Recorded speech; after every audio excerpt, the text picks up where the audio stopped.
Happy to be here. So title of my talk is With Great Parsl Comes Great Portability, using Parsl through CytoTable for harmonizing single-cell data.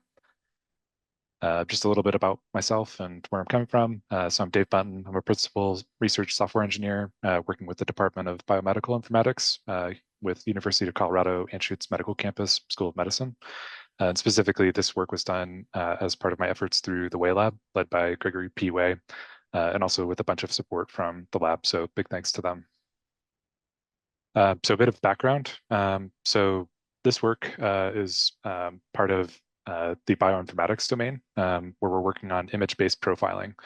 And basically what that means is we're working with images of cells. So I have a stack of images here that are shown. Really, there's like hundreds or maybe thousands, sometimes millions of these things.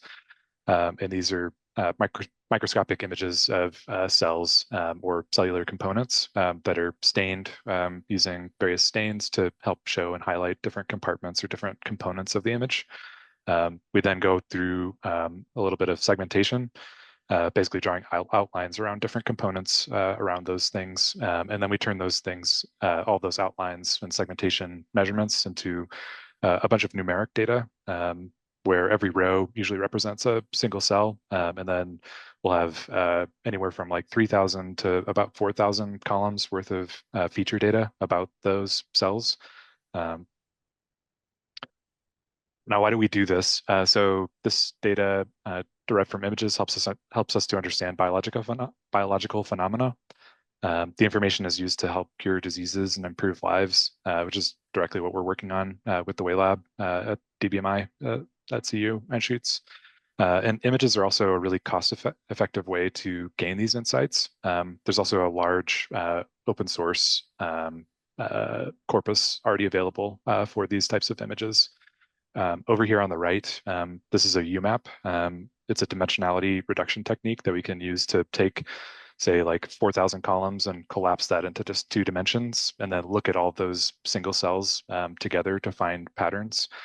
In this case, for the image that I'm showing, which is from a paper that we helped to publish, we're hoping that we see some patterns, and we do see some patterns where the orange, all the orange dots, which are all single cells, are kind of moving up towards like the purple rings, which are healthy cells, and the orange ones are kind of in this unhealthy state. So we're hoping to see some patterns there, and we did find that using that numeric data found from those images. So a big challenge in this field is merging data when you're working with things that large is really expensive, and it's expressed very differently in various data frame libraries, which is primarily how we work with these things.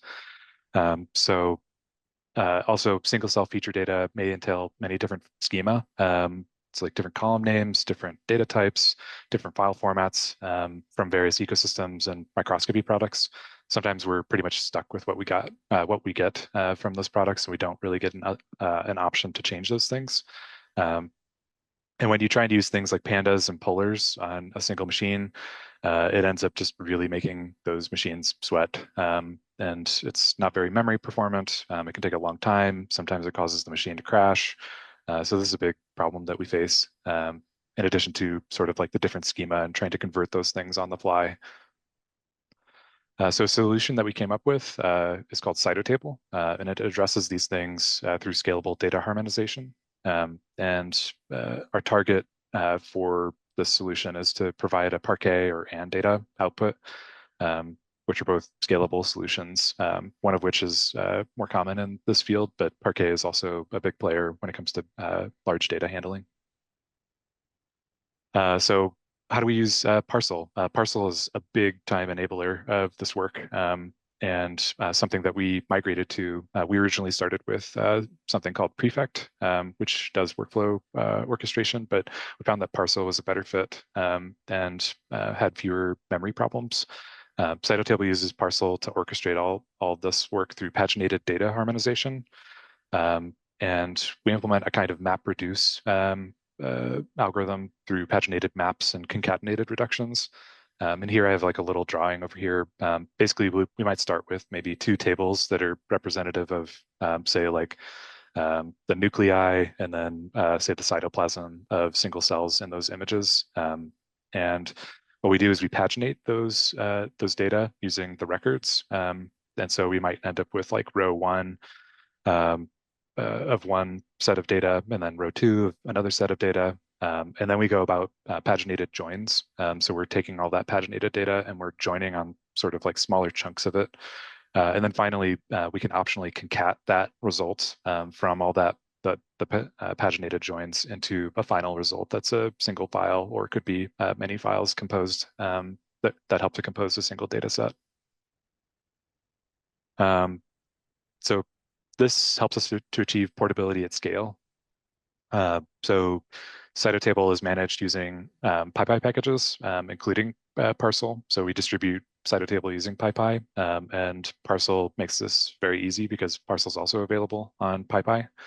Parsl configs can be passed into CytoTable. It includes a default, so that means that if somebody doesn't know how to use Parsl, they don't have to. They can just use the default, which is the ATEX. It's basically the HTEX executor. But they also have flexibility for overrides here if they want to do something specific. Um, and this also allows us to use CytoTable with HPC directly um, or on somebody's laptop, which is super awesome. Then it reduces a bunch of compute barriers that would otherwise exist for us. So this solution really does scale. We found that CytoTable helps to enable scalable memory and time performance when compared to existing methods. On the top left here, we have a plot that compares CytoTable to pandas using basically pandas chained merge and join operations compared to CytoTable. Using some example data sets from this domain. And we find that it really scales quite well, especially when the data starts to get really, really sizable. We see this huge spike towards the end of that data set where pandas effectively just crashes or just never completes its work. And then on the bottom, we compare CytoTable with another tool within this domain that helped to inspire the work for CytoTable called PyCytominer. And PyCytominer can read SQLite files where all this data is also stored. And we compared using a similar benchmark here to see that, yeah, there's definitely something going on as far as the spiking with memory for PyCytominer and how it's handling SQLite, which is also through pandas and SQL Alchemy. And so we're seeing some pretty great performance there. All of this is very much enabled by Parsl. So we're super thankful for all the work that's going on there.